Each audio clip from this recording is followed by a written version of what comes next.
السلام عليكم ورحمة الله وبركاته. أعرفكم بنفسي، أنا عزة يوسف، صاحبة براند كنوز هاند ميد. لو حابين تشوفوا صفحاتي فيسبوك وإنستجرام هسيب لكم اللينكات بتاعتها.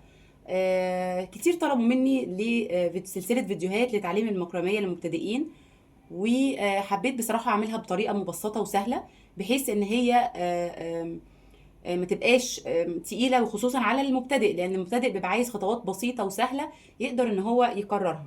وللعلم انا اصلا اتعلمت في بدايتي خالص من 3 او 4 سنين من اليوتيوب. يعني اساس تعليمي اصلا من اليوتيوب ولوحدي خالص. كنت بتعلم العقد واطبقها في البيت لوحدي على اي برضو خيوط. مش شرط ان احنا في البدايه ان احنا طبعا نشتري كل خيوط المكرميه او كل انواعها او الكلام ده. لا، ممكن نبتدي في البدايه على اي خيط موجود عندنا في البيت. كنت بتعلم على اي خيط، اي حاجه. مش شرط ان انا اجيب واكلف نفسي في البدايه لحد لما اتعلم وابقى متمكنه. وطبعا ممكن تبقى نتعلمها، لان طبعا هو فن جميل وراقي جدا. ممكن نتعلمه كهوايه مثلا، ممكن نتعلمه نعمل لنفسنا بيزنس. بس في كلتا الحالتين طبعا هو فن جميل جدا وهتستمتعوا بيه. وان شاء الله باذن الله تبقى الفيديوهات بتاعتي مبسطه، واقدر اقدمها بطريقه سهله وسلسه، واقدر افيدكم باذن الله. النهارده باذن الله كنت حابه اديكم نبذه كده عن فن المكرميه، وعن الادوات بتاعت اللي بنستخدمها في الشغل، وعن انواع الخيوط. فن المكرميه طبعا هو فن بيطلق عليه برضو فن العقده، لانه طبعا مكون من عقد كتير جدا. هو كان فن قديم جدا طبعا، فبيستخدم الحبال او الخيوط طبعا، وخاصه خيوط القطن بقى دلوقتي حاليا القطن. وكان في طبعا منها اللي هي الخيوط البلوستر، ولكن طبعا خيوط القطن افضل بكتير. وكنا بتستخدم لابتكار تصاميم جديده، وبخلال عقد طبعا متكرره. ولكن كان قديما كان بيستخدم في مثلا شبكات الصيد او الستاير، بس كان يعني بيستخدم في نطاق يعني محدود. مش زي طبعا في الوقت الحالي. دخل بقى فن رائج قوي، لانه بقى يستخدم في حاجات كتير جدا زي الديكورات المنزليه والاكسسوارات، وحاجات كتير جدا زي مثلا ديكورات مثلا زي ستاير، كوشنز، رنرات زي مثلا نجف، زي سجاد. حاجات كتير جدا، شنط، شابوهات دلوقتي طبعا سليبرات. ممكن مثلا لو حد مجرد عايز بس يتعلم يعمل حاجات شخصية لنفسه، شابوه، شنطة، سليبر. فهو فن سهل، وهنحس ان هو لما ايدينا تتعود عليه ونحبه اصلا ونتعلق بيه. يعني انا اتذكر ان اول قطعه شفتها من المكرميه كنت بقول لنفسي يا انا هقدر اعمل دي. بل بالعكس، الحمد لله لما اتعلمته واتقنته بقدر اعمل يعني اي موديل واي تصميم انا حباه، اقدر بامر الله ان انا انفذه، واقدر كمان اضيف ليه. مش شرط كمان ان انا طبعا ان كل فنان بيقدر يقدمه بروحه وبفنه. مش ان انا يعني مجرد ان انا هنقل صورة وخلاص، لا. طبعا هقدمه بروحي انا. فعشان كده مش هنلاقي ابدا قطعتين متطابقتين ابدا في المكرميه. كل واحد بيقدمه بروحه، وكل واحد بيقدمه على حسب مثلا نوع الخيط، الماتيريال اللي هيستخدمها. كل ده طبعا بيضفي وبيدي شكل مختلف تماما لكل قطعه. تمام. بالنسبه طبعا للادوات، الادوات الاساسيه في المكرميه عباره عن ايه؟ طبعا المقص. وطبعا المقص لازم يكون حامي. انا طبعا بحب المقص ده لان هو خفيف على ايدي قوي. كمان المزوره، المزوره اللي هنقيس بيها وحده القياس. وطبعا ايدينا. فدي الاساس بتاع المكرميه. هنيجي بعد كده للادوات اللي المفروض اللي هي زي العصيان مثلا الخشبيه. كمان عصيان خشب، طبعا دي هنشتغل عليها زي المعلقات مثلا او كده. في جذوع خشبيه برضو، دي الجذوع. في طبعا منها جذوع اكبر من كده بكتير، يعني توصل لمتر ونص. في كمان بالنسبه للادوات في ايه تاني؟ في طبعا الخيوط بكل انواعها. لسه هذكر لكم انواعها دلوقتي. في برضو دي اللي هي الاستنباط بتاعه الريشه. لو انا عايزه اعمل ريشه صغيره، عايزه اعمل ريشه كبيره، فكل ده متوفر عشان يبقى الريشات طالعه كلها بمقاس واحد. بالنسبه دي فرشه التسريح المكرميه. دي فرشه بتيجي ممكن كمان من محلات المكرميه، وكمان ممكن نجيبها من محلات الحيوانات الاليفه، اللي هي ممكن تبقى اسمها فرشه تسريح القطط. بس انا شخصيا كعزه يعني انا مش بفضل قوي الريش الكتير في الشغل، لان بحس انه مش عملي بصراحه. يعني مع الوقت بحس انه بيتغير مع العوامل الزمنيه والجويه والكلام ده كله، لا بيتغير. ولكن طبعا لما يبقى تصميم مميز، يعني مثلا زي الكوشنس مثلا دي، الكوشنس دي ما شاء الله يعني بقى لها فتره مثلا عندي، ولكن محتفظه بشكلها وبرونقها وبتتغسل عادي والدنيا تمام معاها. بس طبعا افضل برضو حاجه للمكرميه طبعا الغسيل اللي هو الدراي كلين، لو انا عايزه طبعا احافظ على القطعه ما تتغيرش ما تتبهدلش ما فيش اي حاجه تتغير فيها. تمام. بالنسبه طبعا لانواع الخيوط، يعني انا جبت لكم الانواع الاساسيه طبعا في شغلنا. هنبدا مثلا بالمحلول. ده المحلول في منه شلل زي كده، طبعا ده سوبر لوكس، حاجه ممتازه جدا. بنستخدم المحلول ده، في منه زي ده كده اوف وايت. تمام. في منه طبعا الوان، في لون المنت مثلا، ده ناعم وجميل جدا وحلو قوي. في مثلا اهو في منه اكتر من لون، طبعا في الوان كتير جدا جدا جدا من المحلول. المحلول ممكن باستخداماته في ايه؟ طبعا الريش اول حاجه اللي بنستخدمه.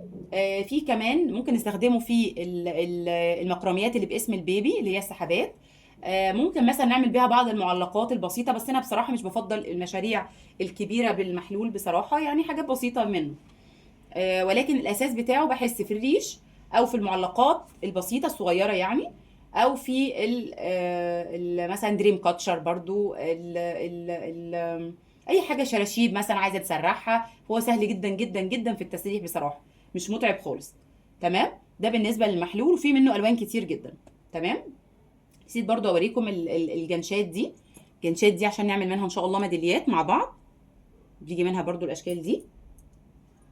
بالنسبة ندخل على النوع التاني. النوع التاني وهو المجدول. المجدول ده في منه انواع كتير جدا جدا. ده مثلا مجدول شلل، شايفين شكله عامل ازاي؟ ده 3 مللي. ده سوبر لوكس برضو، ممتاز ممتاز ممتاز في الجداريات طبعا. جداريات في ناس طبعا بتحب تعمل منه الستاير، بس انا يعني بفضل الكردون الحشو في الستاير. في طبعا منه انواع كتير والوان كتير، يعني مثلا في ده ناتشورال. الوان طبعا الناتشورال غنيه وجميل، غني عن التعريف، ممتاز اللون الهافون ده. في برضو الام ار. الام ار ده بقى عشقي في المجدول بصراحه، بحب استخدمه جدا. يعني الكوشنز دي مجدول الام ار، مجدول ام ار تحفه، ممتاز في الشغل برضو. في برضو مجدول بقى دلوقتي نازل اللي هو السيرما، مجدول وكوردون بالسيرما، في فتله ذهبي زي كده. طبعا ممتاز ان احنا نطعم بيه شغل جداريات، يعني المجدول اساسه اصلا جداريات، جداريات كوشنز شنط. ممكن برضو زي ما قلنا ستاير، بس يعني انا شخصيا مش بفضله في الستاير. في نوع ايه تاني؟ في كمان الكوردون. ده كوردون حشو، ده كوردون حشو، ده تحفه. ده يعني البيس عندي في الشغل، خصوصا طبعا الستاير، وطبعا ستاير ومعلقات اللي هي جداريات بتعمل منه حاجات كتير قوي، شنط بتعمل منه حاجات كتير قوي. ولكن انا ده اساس الستاير عندي في الشغل. ممتاز ممتاز، نتيجته ممتازه ممتازه ممتازه، وفي نفس الوقت خفيف، خفيف قوي، مش سميك، وبيدي رونق كده للستاره، حاجه كده يعني تحفه بجد، بيبقى تحفه قوي في الشغل. في طبعا الكوردون الفاضي، بس انا شخصيا انا بصراحه مش بفضله قوي في الشغل، يعني نسيت بصراحه اجيب هنا كوردون فاضي. بكره كوردون فاضي، ان شاء الله هوريها لكم المره الجايه. بس انا مش يعني مش حباه قوي في الشغل، يعني سبحان الله هو بتبقى ممكن راحه، او انا حاسه ان القطعه بتبرزها اكتر خيوط تانية عن الكوردون الفاضي. بصراحه مش حباه في الشغل، مع ان في زملاء كتير بيستخدموه وبيبقى اساس شغل عندهم. وهي بتبقى زي ما قلت، هي بيبقى اختيار، وان انا شايفه ان المنتج هيبقى افضل بالخيط ده او لا. طبعا يعني لما نتقدم ان شاء الله في الفيديوهات شويه هنبقى نفهم مع بعض، ونقدر نفهم نحدد كل قطعه تبقى محتاجه ايه، لان احنا لسه في البدايه. في برضو صح الكوردون ده كوردون ده حشو برضو، ممتاز برضو في شغل حاجات كتير جدا، جدريات ستاير، بس هو سميك شويه لقيته على الستاير. فبالنسبه لي الكوردون ده تحفه، تحفه بجد بجد.